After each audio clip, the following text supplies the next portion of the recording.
प्यारे बच्चों, मैं आपका शिक्षक आशीष पोरवाल आप सभी को जय श्री राम। आशा करते हैं आप सभी बढ़िया होंगे, मस्त होंगे, खुशहाल होंगे, आपकी पढ़ाई लिखाई मस्त चल रही होगी। तो प्यारे बच्चों, जैसा कि मैंने आपसे वादा किया था, मैं आपकी कक्षा 12 और कक्षा 10 की पूरी मैथ और फिजिक्स के chapter wise very most important question की सीरीज को करवाऊंगा। अभी तक मैंने कक्षा 12 में आपके 2 चैप्टर कंप्लीट करवा दिए हैं, जिसकी मैंने आप सभी लोगों के लिए प्ले लिस्ट भी बना दी है, ताकि आपको वीडियो सीक्वेंस वाइज मिल सके, जिससे कि आप अच्छे से ऑनलाइन का फायदा उठा सकें। और प्यारे बच्चों, कोई भी वीडियो को मिस नहीं करेगा। सभी लोग जिन्होंने सपने देखे हैं मुझे यूपी बोर्ड में टॉपर्स बनना है, 90+ अंक लाने हैं, प्यारे बच्चों साथ रहिए, लगातार वीडियोज को देखते रहिए और अपने साथियों तक शेयर करते रहिए। यह आवश्यक नहीं है कि आप चैनल को लाइक करें, सब्सक्राइब करें, बहुत ज्यादा आवश्यकता नहीं है इस चीज की। वो आपका मन करे, आपको लगे अच्छा पढ़ाया गया, खुद आपका दिल करेगा तो आप करेंगे। उसके लिए मैं आपसे कुछ नहीं कहूंगा। लेकिन प्यारे बच्चों, आप सभी जो प्यारे बच्चे रह जाते हैं इसी कारणवश, कहीं ना कहीं कोई फाइनेंशियल प्रॉब्लम होती है, या उनकी तैयारी अच्छी नहीं हो पाती है, या उन्हें कोई गलत डायरेक्शन में कहीं दूसरी जगह इधर उधर भटकते रहते हैं, लास्ट तक उनको अच्छी क्लासेस नहीं मिल पाती है, सभी साथियों को अपने टॉपर्स जय बजरंग कोचिंग क्लासेस के लिए सजेस्ट कीजिए और उनको आनंद लेने दीजिए। फिजिक्स और मैथ दोनों में अच्छे से तैयारी करवाई जाएगी। तो प्यारे बच्चों, आज से आपका मैथमेटिक्स के जिस तरह से very most important question chapter wise लगवाए जा रहे थे, ठीक उसी क्रम में आज से आपकी भौतिक विज्ञान यानी कि फिजिक्स की तैयारी भी बेहतरीन तरीके से करवाई जाएगी, जिसमें आज मैं कक्षा 12 फिजिक्स वैद्युत आवेश तथा क्षेत्र के जो भी मोस्ट इंपॉर्टेंट निगमन है, उसमें मोस्ट इंपॉर्टेंट डेफिनेशन है, फॉर्मूले हैं, उन सभी को विथ कॉन्सेप्ट के एक्सप्लेन करने वाला हूं। और जो भी डेरिवेशन है उनको कंप्लीट करवाएंगे। कोई भी बच्चा वीडियो को मिस नहीं करेगा, अच्छे से देखेगा और उसका लाभ उठाएगा, अपने आप को टॉपर्स बनाएगा। चलिए प्यारे बच्चों, आज से आपका लेक्चर स्टार्ट हो रहा है। कक्षा 12 12th भौतिक विज्ञान, जिसमें आप पढ़ेंगे सबसे पहले स्थिर वैद्युत की, है ना। और चैप्टर नंबर कौन सा है? चैप्टर 1। स्थिर वैद्युतिकी को मैं आपको समझाए दे रहा हूं। स्थिर वैद्युतिकी क्या होता है? विज्ञान की वह शाखा जिसके अंतर्गत हम स्थिर वस्तुओं के अंदर स्थित आवेश का अध्ययन करते हैं, उसे स्थिर वैद्युतिकी कहते हैं। यहां पे स्थिर वैद्युतिकी में आपका आवेश है ना, वो स्थिर रहेगा। इसके बाद यूनिट 1 आप कंप्लीट कर लेंगे तो आवेश आपको फिर चलायमान मिलेगा। सबसे पहले इसमें हम पढ़ाएंगे, आपको थोड़ा सा एक्सप्लेन करेंगे आवेश। आवेश क्या होता है? आवेश बोल दू, लिख लोगे आप लोग। आवेश किसी वस्तु का वह गुण होता है जिसके कारण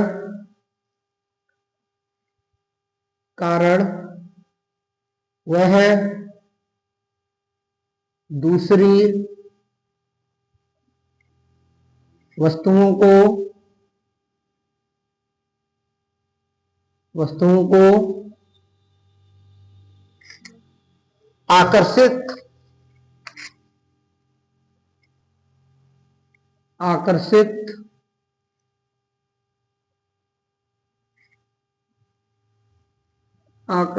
अथवा प्रतिकर्षित करता है।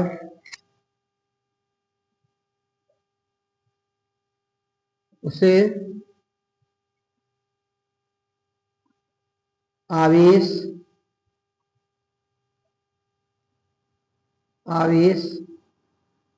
कहते हैं। यानी बच्चों थोड़ी सी इंक डाल लेते हैं। मार्कर थोड़ा सा कर रहा है क्या, इतनी अच्छी से बना नहीं रहा है, तो थोड़ी सी इंक डालना तो बनता है। मुझे पता है आप नहीं मानोगे, आप शेयर भी करोगे, लाइक भी करोगे, कमेंट भी करोगे और सब्सक्राइब भी करोगे। आपको पता है मेरे शिक्षक मेरे साथ अभी देख रहे हो कितना बज रहा है, मेहनत कर रहे हैं, तो आप मेहनत। चलिए आवेश कहते हैं। आवेश दो प्रकार के होते हैं, दो प्रकार के होते हैं। नंबर एक धनावेश, नंबर दो ऋण आवेश,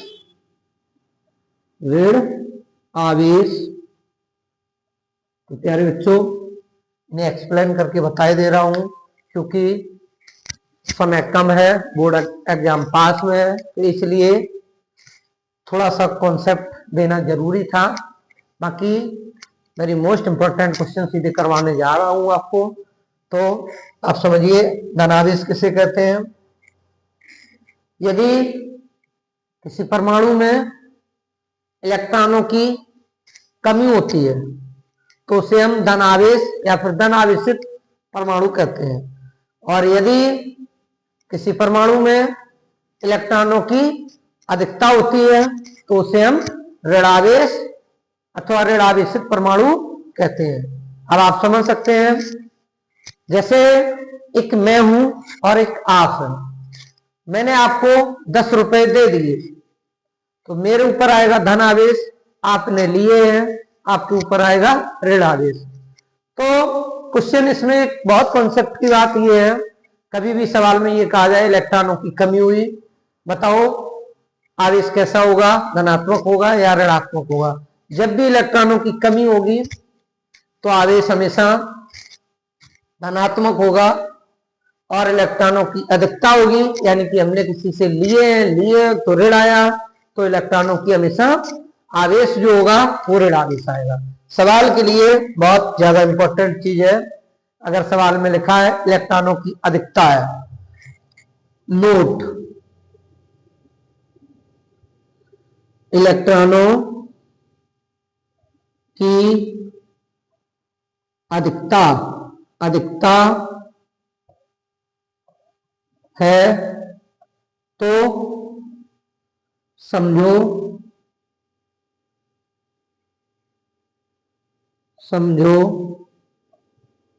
ऋण आवेश होगा। क्या होगा? ऋण आवेश। उसमें पूछी जाती है प्रकृति क्या होगी, तो हम बता रहे हैं सवाल में अगर लिखा है इलेक्ट्रॉनों की अधिकता है तो ऋण आवेश, और अगर प्रश्न में लिखा है इलेक्ट्रॉनों इलेक्ट्रॉनों की कमी हुई तो आवेश ऐसा होगा, धन आवेश। तो ध्यान रखिए, सवाल के लिए ये बहुत इंपॉर्टेंट चीज है। 1 नंबर का एक सवाल पूछा जाता है, किसी परमाणु पर 10 इलेक्ट्रॉनों की अधिकता हो गई है, बताओ इलेक्ट्रॉनों की संख्या क्या होगी और आवेश कैसा होगा। तो समझ जाओ, अधिकता हुई है, परमाणु की जो प्रकृति होगी वो होगी बेटा कैसी,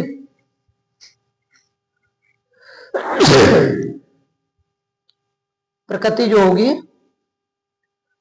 इलेक्ट्रॉनों की अधिकता हुई है तो ऋण आवेश और कमी हुई है तो धन आवेश।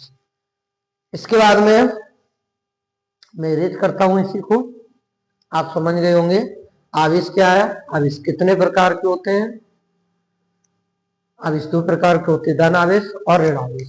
धन आवेश किसे कहते हैं, यदि किसी परमाणु में इलेक्ट्रॉनों की कमी हो रही है तो वह धनावेशित परमाणु कहलाएगा, और यदि इलेक्ट्रॉनों की अधिकता हो रही है तो वह ऋणावेशित कहलाएगा।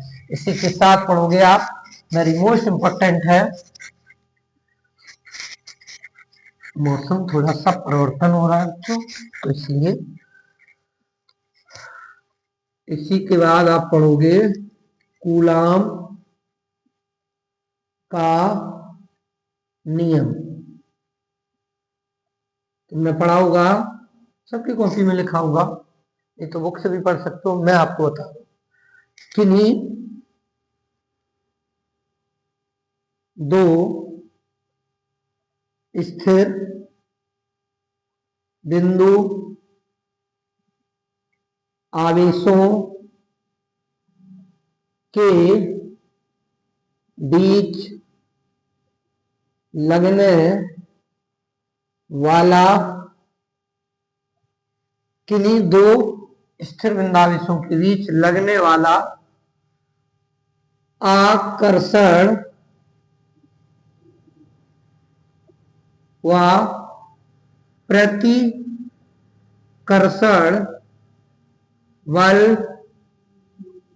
उनके आवेशों के गुणनफल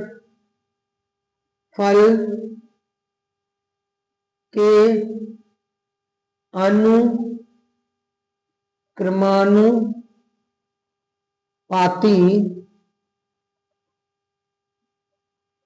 तथा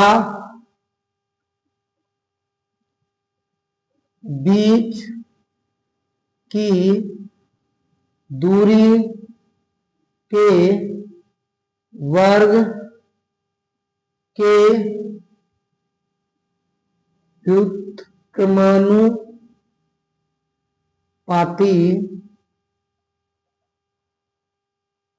होता है। प्यारे बच्चों, देख रहे होंगे, आप सोच भी रहे होंगे, सर तो मैथमेटिक्स के स्पेशलिस्ट हैं, पर फिजिक्स इतनी अच्छी कहां से आती है। तो मैं आपको बता दूं, मैं लगभग 15 साल से ऑफलाइन के बच्चों को फिजिक्स भी पढ़ा रहा हूं। लगातार मेरे द्वारा पढ़ाए गए छात्र छात्राओं के हमेशा बहुत ही अच्छे बम्पर धमाकेदार नंबर आते हैं, और मैं लगभग 20 वर्ष से ऑफलाइन वाले बच्चों को, 9 से 12 वाले बच्चों को यूपी बोर्ड की तैयारी करवाता हूं, जिसमें गणित भी पढ़ाता हूं, और 10th और 12th वाले बच्चों को गणित के साथ फिजिक्स का क्लास अलग से लेता हूं। प्यारे बच्चों, यही आप सभी का प्यार, सम्मान और सपोर्ट जो रहता ना, इसकी वजह से कुछ भी करने के लिए तैयार हो जाता हूं और करता हूं, आपके साथ खड़ा हूं, आपकी तैयारी करवा रहा हूं। मुझे कोई आवश्यकता नहीं है बुक की। आप देखते होंगे आपके स्कूल, कॉलेज या आप कहीं कोचिंग संस्थान में कोचिंग कर रहे होंगे, बिना बुक के टीचर चलते नहीं। मैथ एक अलग सब्जेक्ट हो जाता है, सवाल देखेंगे तो बुक की आवश्यकता पड़ेगी, सवाल याद नहीं किए जा सकते। लेकिन फिजिक्स एक ऐसा सब्जेक्ट है जिसमें मैं जब तक आपको लेक्चर पढ़ाऊंगा थ्योरी वाला, तो बुक की कोई आवश्यकता नहीं, इस कदर से आपको एक्सप्लेन किया जाएगा। भौतिक विज्ञान जो है ना, उसको आपके दैनिक जीवन से जोड़ के आपको समझाया जाएगा। कहीं किसी प्रकार, अभी जैसे हमने बताया ना, अगर हमने रुपए लिए तो हम पे ऋण आदेश आया और दिए आपको तो धन आदेश। तो बस दैनिक जीवन से जोड़ के चीजों को पढ़ो, समझो, अच्छा रहेगा। किताबों में तो सब लिखा है, किताबों से अगर पढ़ना होता तो बच्चे खुद ही पढ़ लेते ना, क्यों मास्टर की आवश्यकता पड़ती है? मास्टर की आवश्यकता इसीलिए पड़ती है कि किताबों से अच्छी चीजों को कॉन्सेप्ट के निकाल के आपके सामने पेश करना। वही मास्टर है और वही मास्टर का माइंड है। तो साथियों, मैं इस कदर से आपको एक्सप्लेन करूंगा कि आप पढ़ लेंगे तो याद करने की आवश्यकता नहीं पड़ेगी। अभी मैं इसका डेरिवेशन भी करवाऊंगा। हमने बताया कूलाम नियम, किन्हीं दो स्थिर बिंदु आवेशों के बीच लगने वाला आकर्षण बल, आकर्षण या उत्कर्षण बल, उनके आवेशों के गुणनफल के अनुक्रमानुपाती तथा बीच की दूरी के भर के व्युत्क्रमानुपाती होता है। इसका सत्यापन, इसका सूत्र क्या होता है आकर्षण बल का? F बराबर 1/4 pi epsilon not Q1 Q2 बटे में R स्क्वायर, ये इसका फॉर्मूला होता है। ठीक, कूलाम नियम से बल का फॉर्मूला ये होता है। देखो इसका सत्यापन करके दिखाते हैं आपको। इसको करो ऐसे बंद, ऐसे करो बंद, हो गया, आता है, डाल दो वेरी वेरी मोस्ट इंपॉर्टेंट 2026। सत्यापन क्या है? सत्यापन कभी कभी निबंध भी आ जाता है। कूलाम नियम क्या है, इसके सूत्र को समझाइए, सत्यापित करिए। तो बेटा देखो, ये दो स्थिर बिंदु आवेश है,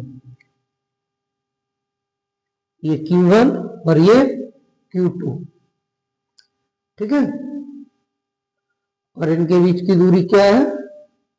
R। लैंग्वेज लिखोगे तो कहोगे माना दो स्थिर बिंदु आवेश, माना दो स्थिर बिंदु आवेश Q1 व Q2 है तथा उनके बीच की दूरी स्मॉल r है। इसके बाद तुमने पढ़ा क्या? लगने वाला बल उनके आवेशों के गुणनफल के अनुक्रमानुपाती। तो F अनुक्रमानुपाती Q1 Q2, आवेश क्या है? Q1 Q2, उनका गुणनफल क्या होगा? Q1 इंटू Q2, अनुक्रमानुपाती का चिन्ह, समीकरण नंबर 1। तथा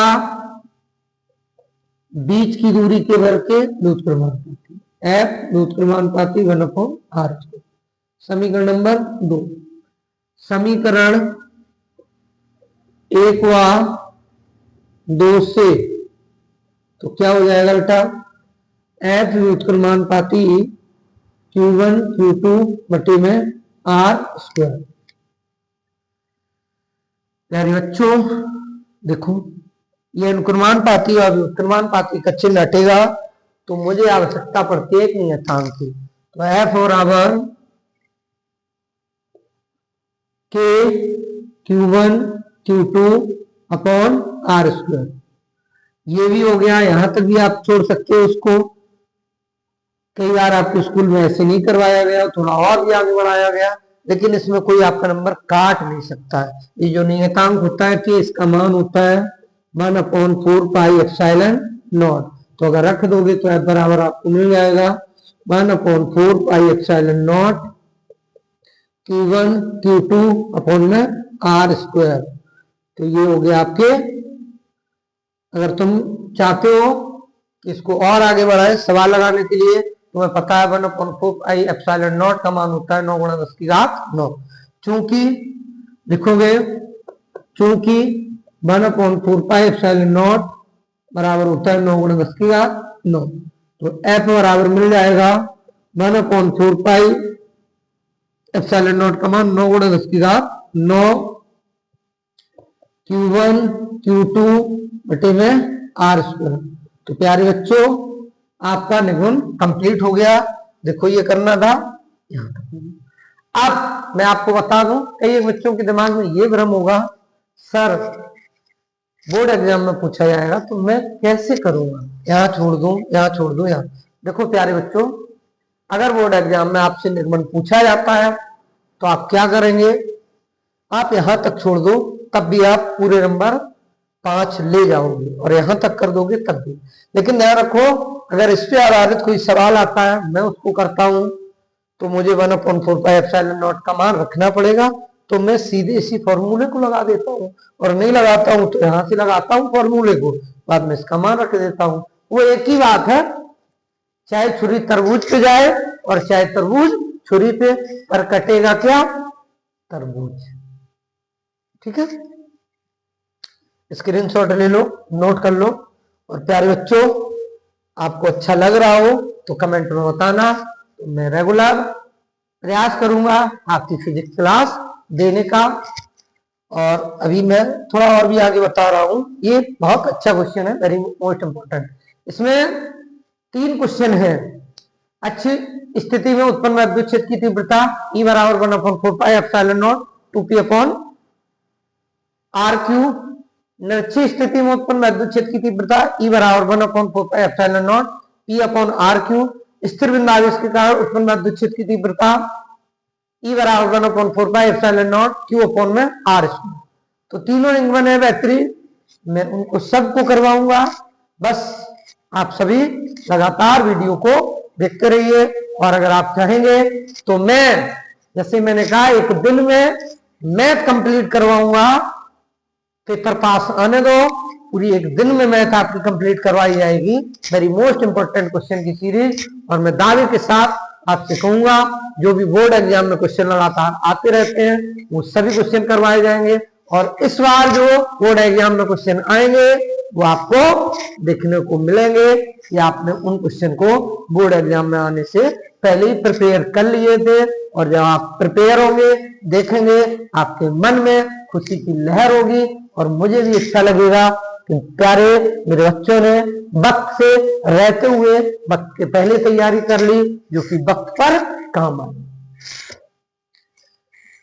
देखिए, पढ़ा रहा हूं तो एकदम फॉर्मेलिटी अदा तो नहीं कर सकता हूं, मेरी आदत में नहीं है। इसलिए जो थोड़े से बेसिक कॉन्सेप्ट भी हैं थ्योरिकल वाले, वो भी देखते जाऊंगा। चलिए, इसी के बाद आप पढ़ोगे क्या, बताओ क्या पढ़ोगे? तुम लोगों ने भी तो पढ़ा होगा अपने स्कूल, कॉलेजेस, कोचिंग सेंटरों में, है ना? बताओ क्या पढ़ा तुम्हें इंपॉर्टेंट। द्विध्रुव, वैद्युत द्विध्रुव, बहुत अच्छा है। वैद्युत द्विध्रुव की परिभाषा क्या है? देखो, ये माइनस क्यू आवेश, ये प्लस क्यू आवेश, ठीक है? ये एक दूसरे से 12 दूरी पर रखे हुए हैं। ये जो निकाय है ना, इसी का नाम है वैद्युत द्विध्रुव। कैसे कहेंगे? जब दो स्थिर बिंदावेश, जब दो बराबर और विपरीत प्रकार के स्थिर बिंदावेश एक दूसरे से अल्प दूरी पर रखे होते हैं, तो इस निकाय को वैद्युत द्विध्रुव कहते हैं। जब दो बराबर व विपरीत प्रकार के आवेश एक दूसरे से अल्प दूरी पर स्थित होते हैं तो इसे वैद्युत द्विध्रुव कहते हैं। ये एक वैद्युत द्विध्रुव है जिसकी हमें अच्छी स्थिति का निगमन करेंगे तब भी जरूरत पड़ेगी, निरक्षी स्थिति का निगमन करेंगे तब भी जरूरत पड़ेगी, और बिंदु आवेश के कारण उत्पन्न वैद्युत क्षेत्र की तीव्रता का निगमन करेंगे तब भी मुझे जरूरत पड़ेगी। और मैं दावे के साथ कहता हूं, अगर इस चैप्टर से अच्छी स्थिति में उत्पन्न वैद्युत क्षेत्र की तीव्रता का निगमन नहीं आया तो निरक्षी स्थिति में उत्पन्न वैद्युत क्षेत्र की तीव्रता का निगमन आएगा, और अगर वो ना आया तो बिंदु आवेश के कारण उत्पन्न वैद्युत क्षेत्र की तीव्रता का निगमन आएगा। अगर ये भी नहीं आया तो कूलाम का नियम 100% आएगा।